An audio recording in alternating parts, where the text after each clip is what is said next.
नमो भगवते वासुदेवाय। अकीर्तिर अर्थ होची अपजस। भगवान अर्जुन को कहते तुम जे युद्ध न करी पड़े जीव अकीर्ति अपजस पाइब। अपजसर अर्थ कौन? निंदा। आम कीर्ति अकीर्ति उपर आलोचना करते प्रथम एडे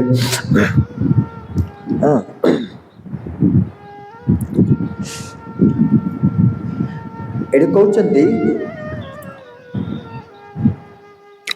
कीर्तिर अर्थ कहते धर्म सत्य भक्ति और सदाचार पाई लोक मान मध्य भल नाम आउ सम्मान पाइबा। ये सब कले धर्म जदि करिबो, सत्य जदि कहब, भक्ति जदि आचरण करिबो, सदाचार जदि पालन करिबो, या द्वारा कौन तुमको मिलिबो? सम्मान मिलिबो। तुमको समझते आदर करेंगे, सम्मान करेंगे। यह है कीर्ति। शास्त्र अनुसार प्रकृत कीर्ति होची भगवान को संतुष्ट करने द्वारा मिलुवा जश। शास्त्र अनुसार प्रकृत कीर्ति कौन? कीर्तिर अर्थ कौन? भगवान को संतुष्ट करवा। से जो जश मिलवा से सबुदिन कौन हम स्मरण करेंगे, समस्त मन पके से चिरस्थायी जश बा कीर्ति। बुझे ना? जमते रामचंद्र महाप्रभु गोटे उदाहरण नेबा। पितृवाक्य पालन करने से कौन कले? सब किसी त्याग करदे कि ना? से कीर्तिटा सब अच्छी कि ना? गुणगान करते कि ना भगवान रामचंद्र पर? ये है कीर्तिर उदाहरण। अपकीर्ति क्या कहे? अपकीर्तिर अर्थ होता ओलटाटा अधर्म, मिथ्या, विश्वासघातकता किंबा कर्तव्य त्याग कारण रही खराब नाम। अधर्म जी आचरण कर अपजस पाँच कि ना? अकीर्ति जोड़ा कहते। अपकीर्तिर अर्थ हो जो मैंने अधर्म करती, मिथ्या कहती, विश्वासघातकता करती, आउ कौन करती ना कर्तव्य त्याग करी पड़े जाती। ता बदले से मैंने कौन पाती ना अपकीर्ति अपजस पाती। तांको किए प्रशंसा करे समस्त निंदा करथांती अपजस। तार उदाहरण के ना दुर्योधन।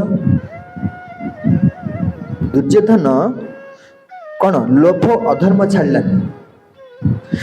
तांकर समय इतिहास अधर्मर प्रतीक होची के दुर्योधन। ता निंदा करछत ना दुर्योधन संपर्क सुनले। आउ किए अछंती? रावण। रावण कौन जश पाउची कि अपजस पाउची? से जो काम करछंती ता बदले लोक कौन सुनिला पर कौन करछि ता विषय रे निंदा करछंती। हाँ आउ किए अछंती ना कंस। कंस कौन करते ना देवकींकर 6टी संतान को कौन करते मार देते क्रूर भाव में। से सुनला प्रशंसा कर अपकीर्ति। तेणु अच्छा ये सब उदाहरण श्लोक सहित संपर्क कौन? भगवान कहते हे अर्जुन तुम्हें जो युद्ध छाड़ी पड़ाई जीव भावुच कि पड़ाई गला कौन हम ना जिते सब लोक अच्छा 14 भुवन आमर मुनि ऋषि मैंने साधारण लोक समस्त देवी देवता मैंने कौन कहे निंदा करेंगे। अर्जुन भीरु अर्थात भयभीत हो पलायन कले। तेणु तुम समस्त निंदा करेंगे, तुमको मान सम्मान और देवना। तेणुक तुम्हें मोर आज्ञा पालन करी कौन कर युद्ध कर। रामचंद्र महाप्रभु कहते प्रकृत कीर्ति होची प्रकृत धर्म होची पितांकर आदेश पालन करना। प्रसंग आसी जेतेबेले ଦଶରଥ ମହାରାଜ ରାମଚନ୍ଦ୍ର ମହାପ୍ରଭୁଙ୍କୁ ରାଜା କରିବା ପାଇଁ ଘୋଷଣା କଲେ। ପରଦିନ କ'ଣ ହବ? ଅଭିଷେକ ହବ, ରାମ ରାଜା ହେବେ। କିନ୍ତୁ ଯେତେବେଳେ ମନ୍ଥରା ଶୁଣିଛନ୍ତି, ମନ୍ଥରା କୈକେୟୀଙ୍କୁ କୋଉ ମନ୍ତ୍ରଣା ଦେଲେ? ଦେଖ, ରାମଚନ୍ଦ୍ର ଯଦି ରାଜା ହେବେ, ତମ ପୁଅ କ'ଣ ହେବେ? ତାଙ୍କର ଚାକର ହେବେ। ତେଣୁକରି ଭଲ ହବ ତୁମ ପୁଅ ଯେମିତି ରାଜା ହେବେ ସେ ଉପାୟଟା କର। କୈକେୟୀ ଗଲେ କେମିତି ହବ? ଏଟା ମୁଁ ତ କହିପାରିବିନି ସେମିତି। ସେ କହିଲେ ତୁମକୁ ପୂର୍ବରୁ ଦଶରଥ ମହାରାଜ 2ଟା ବର ଦେବା ପାଇଁ କହିଥିଲେ, ସେଇଟା ବର୍ତ୍ତମାନ ଯାଇକିରି ମାଗିଲେ। ସେ ତୁମକୁ ମନା କରିପାରିବେ? ମନ୍ଥରାଙ୍କର କୁମନ୍ତ୍ରଣାରେ କୈକେୟୀ କ'ଣ କଲେ? ଆଜି ସନ୍ଧ୍ୟାରେ ଯାଇକି କ'ଣ କରିଛନ୍ତି? ଦଶରଥକୁ 2ଟା ବର ମାଗିଲେ, ମନେ ପକେଇଲେ। ଦଶରଥ ମହାରାଜ ଆନନ୍ଦରେ କହିଲେ, ତୁମେ ଯାହା ମାଗୁଛ ମାଗ, ମୁଁ ତାହା ଦେବି। ଭିତରେ କ'ଣ ରାଜନୀତି ହେଇଛି ସେ ଜାଣିନାହାନ୍ତି, ଷଡ଼ଯନ୍ତ୍ର କ'ଣ ସେ କାହିଁ ଜାଣି। ସିଏ ସକାଳୁ ରାମଚନ୍ଦ୍ର ମହାପ୍ରଭୁ ରାଜା ହେବେ, ଆନନ୍ଦରେ ଅଛନ୍ତି। କୈକେୟୀ ଆଡ଼େ ଭିତରେ ଚାଲ କରିଦେଲେ, ଷଡ଼ଯନ୍ତ୍ର କଲେ। କ'ଣ କଲେ ନା, ମୋର ପୁତ୍ର ଭରତ ରାଜା ହେବ, ଇଏ ପ୍ରଥମ ବର ମତ ଦିଅନ୍ତୁ। ଆଉ ଦ୍ୱିତୀୟ ହେଲା, ରାମଚନ୍ଦ୍ର ମହାପ୍ରଭୁ 14 ବର୍ଷ ବନବାସ ଯିବେ କାଲିଠାରୁ। ଇଏ ଯେତେବେଳେ ଶୁଣିଛନ୍ତି ଦଶରଥ ମହାରାଜ, ତାଙ୍କର ସେ ଆନନ୍ଦ କୁଆଡ଼େ ଚାଲିଗଲା। ଆଉ ପ୍ରତିଜ୍ଞା ସଂକଳ୍ପ ତ କରିଛନ୍ତି ଦେବା ପାଇଁ, କ୍ଷତ୍ରିୟ ହିସାବରେ ଯାହା ସଂକଳ୍ପ କରିଛନ୍ତି ପ୍ରତିଜ୍ଞାରୁ ସେ ଓହରିବେ ନା। ଏ ସମସ୍ତେ ଅଛନ୍ତି, ଶୁଣୁଛନ୍ତି। ସେଥିରେ କ'ଣ ହେଲା? ଦଶରଥ ମହାରାଜ ଏତେ ଭାଙ୍ଗି ପଡ଼ିଲେ, ଦୁଃଖିତ ହେଇଗଲେ। ବାହାରେ ତ କ୍ରୋଧ ପ୍ରକାଶ କରିନାହାନ୍ତି, କିନ୍ତୁ କୈକେୟୀଙ୍କ ପ୍ରତି ତାଙ୍କର ଏତେ ଯେଉଁ ଭଲ ପାଇବା ଥିଲା ସବୁ କୁଆଡ଼େ ଉଭେଇଗଲା। ବାପାଙ୍କର ଏଭଳି ପରିସ୍ଥିତି ଦେଖିକି ରାମଚନ୍ଦ୍ର ମହାପ୍ରଭୁ ପଚାରିଲେ, କହିଲେ କ'ଣ ହେଇଛି? କୈକେୟୀ କହିଲେ, ମୁଁ କହୁଛି ଶୁଣ,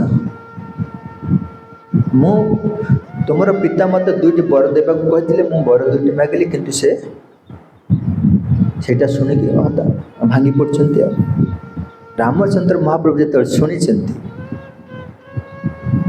ପିତୃ ସତ୍ୟ ପାଳନ କରିବା ପାଇଁ, ପିତୃ କଥାକୁ ବଚନକୁ ପାଳନ କରିବା ପାଇଁ ସେଠି କ'ଣ କଲେ? ସଂକଳ୍ପ କଲେ। କ'ଣ କଲେ ନା, ମୁଁ କାଲିଠାରୁ 14 ବର୍ଷ ବନବାସ। ସାଙ୍ଗେ ସାଙ୍ଗେ କ'ଣ କଲେ? ରାଜ୍ୟ ଧନ ସବୁକୁ ତ୍ୟାଗ କରିଲେ। ତ୍ୟାଗ କରି କ'ଣ କଲେ? ବନକୁ ଗଲେ। ବନରେ ଯେତେବେଳେ ଅଛନ୍ତି, ଚିତ୍ରକୂଟ ଭରତ ମହାରାଜ ଭଗବାନଙ୍କର ରାମଙ୍କର ସେବକ ଥିଲେ। ସେ ଚାହୁଁନଥିଲେ ମୁଁ ରାଜ୍ୟ ସିଂହାସନ ପ୍ରାପ୍ତ ହେଇକି ରାଜା ହେବା ପାଇଁ, ସେ ଇଚ୍ଛା ନଥିଲା ତାଙ୍କର। ଭାଇଙ୍କର ଏଭଳି ଭାବରେ ବନବାସ ଶୁଣିବା କ୍ଷଣି ତାଙ୍କର ମାଆଙ୍କୁ ସେ ଗାଳି ଦେଲେ, କହିଲେ ତୁମେ ମୋ ମା ନୁହଁ। ବହୁତ ସାରା ଅପଯଶ ନିନ୍ଦା କରୁଛନ୍ତି। କିଛି ଦିନ ପରେ ଭରତ ମହାରାଜ ଭଗବାନ ରାମଚନ୍ଦ୍ରକୁ ପୁଣି ଆଉ ଥରେ ଫେରାଇ ଆଣିବା ପାଇଁ ଚିତ୍ରକୂଟକୁ ପହଞ୍ଚିଲେ। ସେଠି ଅଛନ୍ତି ଭାବି କ'ଣ କଲେ? ସୈନ୍ୟ ସାମନ୍ତ ପ୍ରଜାମାନଙ୍କୁ ନେଇକରି କ'ଣ କଲେ? ଚିତ୍ରକୂଟରେ ପହଞ୍ଚିଲେ। ଆଉ ଚିତ୍ରକୂଟ ଯେତେବେଳେ ପହଞ୍ଚିଛନ୍ତି, ସେଠାରେ ଛୋଟ ଗୋଟେ କୁଟିଆ କରିକି ରାମଚନ୍ଦ୍ର ମହାପ୍ରଭୁ, ସୀତାମା ଆଉ ଲକ୍ଷ୍ମଣ ଅଛନ୍ତି। ଲକ୍ଷ୍ମଣ ଦୂରରୁ ଦେଖିଲେ ଭରତ ଆସୁଛନ୍ତି, କ'ଣ ଆକ୍ରମଣ କରିବେ କି, ଭାଇକି କ'ଣ ମାରିବେ କି ବୋଲି ଭାବି ସେ କ'ଣ କଲେ? ଅସ୍ତ୍ର ଉଠେଇ ରାଗିକି କ'ଣ କଲେ?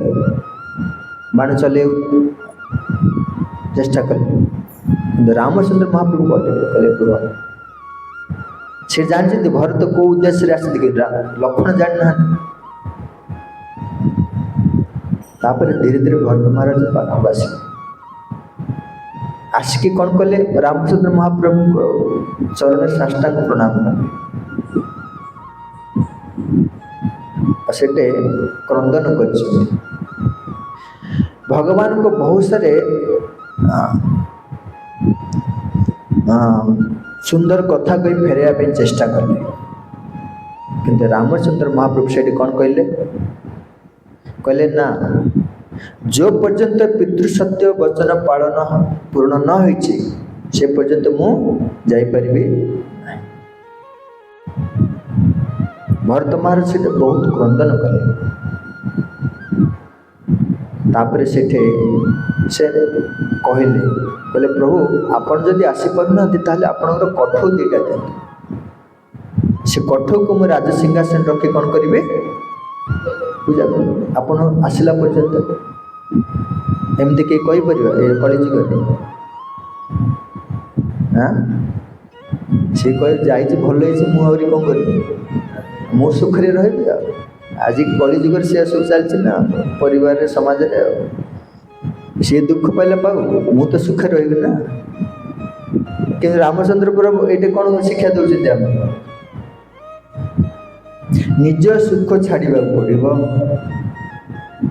सब किसी त्याग करा धर्म पालन जदि करने को अच्छी कर्तव्य जदि पालन कर अच्छी ताहले निज सुख को त्याग करने को से त्याग कले ना सेटा हूँ प्रकृत धर्म आ भितर जदि कुटिलता रखिक जदि धर्माचरण कर किछि लाभ हम रामचंद्र महाप्रभु एटा शिक्षा दे रामचंद्र महाप्रभु से भाई त्याग करिथिबा जुगु से त्यागर कथा आम आज आलोचना करी कौन हो गुणगान कर ना प्रशंसा कर एत बड़ त्याग किए करें कि आम आलोचना कहीं कर त्याग कर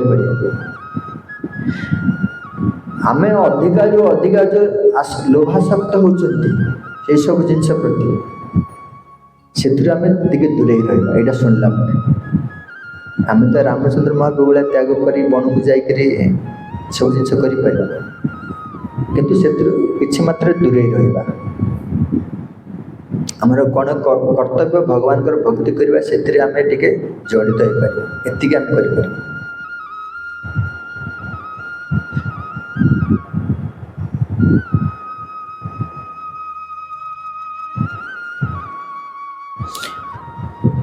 तेणु ये कहुच्छी रामचंद्र महाप्रभुर यही प्रसंग को नहीं ए श्लोक सहित कौन संपर्क अच्छी ये कहते अर्जुन जदि निज क्षेत्रीय धर्म छाड़ी था तेबे अपकृति लाभ करते निंदा शुणी था सेपरी जदि रामचंद्र पितृवाक्य भंग कर राज्य ग्रहण करते तेबे तांकर धर्म जश क्षुण्ण हो जाते। उभय घटना शिखाए जे धर्म कर्तव्य पालन ही प्रकृत कीर्तिर कारण अटे बुझिपारे रामचंद्र महाप्रभु ये कहते से धर्म सत्य पितृवाक्य को रक्षा करने राज्य भली महान सुख को मत त्याग करते से मर्यादा पुरुषोत्तम भावे जुग जुगे पूजित होती। तेणु स्वधर्म आचरण करी भाव में जदि कर्तव्य पालन करवा धर्म पालन करवा यह हूँ लाभ हवा माने चिर काल पर्यंत आमको समस्ते स्मरण करें आदि अकीर्ति करवा स्वधर्म पालन करवा अधर्म करवा ताले कौन हम निंदा करेंगे आमर अपजस प्राप्त है। रामचंद्र महाप्रभु कथा कृष्णा हरे कृष्णा कृष्णा कृष्णा हरे हरे हरे हरे राम राम राम हरे हरे